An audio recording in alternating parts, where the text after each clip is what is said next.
Hi, I'm going to read this story called Arthur's Underwear. Binky Barnes was at the board doing a difficult problem. That's correct, said Mr. Ratburn. Very good. Binky cheered, yes, and dropped his chalk. As he bent down, the class heard a loud rip. Everyone laughed, except Mr. Ratburn. Go to the office and ask Miss Tingley to sew them up, he said. That afternoon at softball practice, when Binky came up to bat, Arthur thought about Binky and his underwear and laughed. During dinner, Mom asked, anything interesting happen at school today? Arthur started to laugh. What's so funny? Asked D.W. But Arthur couldn't stop laughing to answer. The next morning, Arthur woke up late. He hurried through breakfast and ran most of the way to school. Sorry I'm late, Mr. Ratburn. I guess my alarm... Everyone bursted out laughing. Mr. Reed, being late is one thing, said Mr. Ratburn, but not wearing any trousers, that is quite another. Arthur looked down and screamed.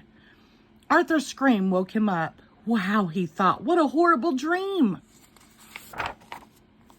In school, the class watched a science film. The amoeba is a single-celled life form.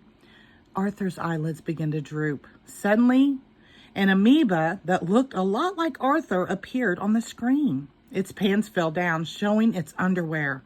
Help! Cried Arthur Amoeba. I need my pants. All the other amoebas started to laugh. Arthur Amoeba was too embarrassed to move. Then he felt someone shaking him. Wake up, Arthur, said Buster. The movie's over. At lunch, Arthur didn't feel like eating. What should I do, Buster? Every time I go to sleep, I'm in my underwear. Try staying awake, Buster suggested. You can't dream if you don't sleep. That night, Arthur tried some tricks to stay awake. But as hard as he tried, Arthur just couldn't. I'll get you, Verminator, after I take a little nap. In Arthur's dream, the Verminator was torturing the class by scratching his claws on the blackboard.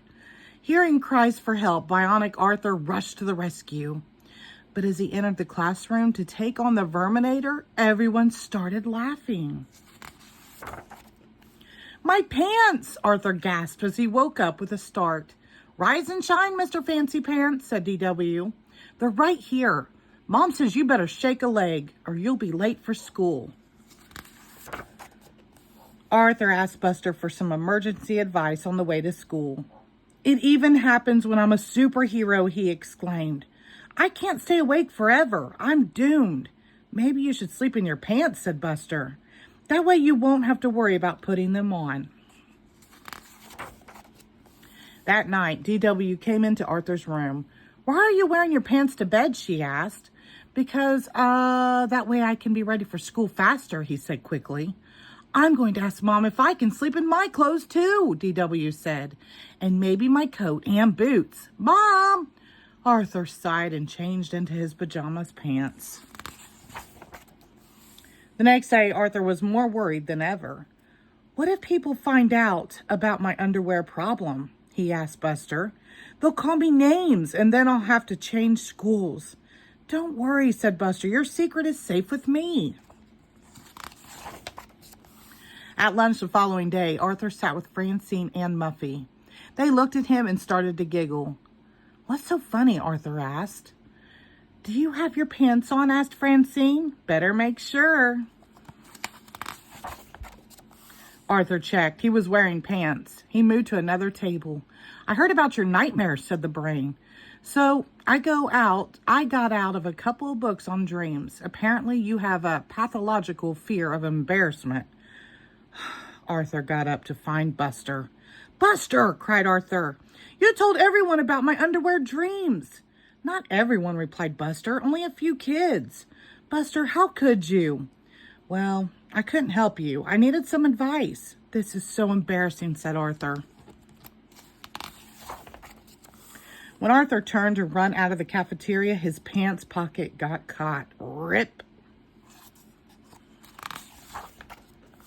Everyone in the cafeteria began to laugh. Arthur couldn't move, but Binky grabbed 2 trays to cover him. Quick, he whispered, into the kitchen. Mrs. McGrady wrapped her apron around Arthur and got out a needle and thread. I'm sorry, Buster said. I shouldn't have told anyone. It's okay, said Arthur sadly. You were just trying to help. The hard part will be telling my parents that I have to change schools. Mrs. McGrady handed Arthur his pants. Thanks, said Arthur. Is there a back door? Afraid not, said Mrs. McGrady. But do you know the old saying, a banana without its peel is still a banana? Huh? Said Arthur and Buster. It means people get embarrassed all the time, Binky explained. But you're still Arthur, said Mrs. McGrady. A smart, kind young man. With or without your pants, Arthur smiled. A few days later, Arthur met Buster at the sugar bowl. Well, no more underwear nightmares, Arthur said. That's great, said Buster. I never thought that ripping your pants in the cafeteria would be the thing to cure you. As they stood up to leave, Arthur looked at Buster and frowned. Buster, I think you forgot something. Buster woke up with a scream. Uh-oh, he sighed. Here we go again. The end. Thank you.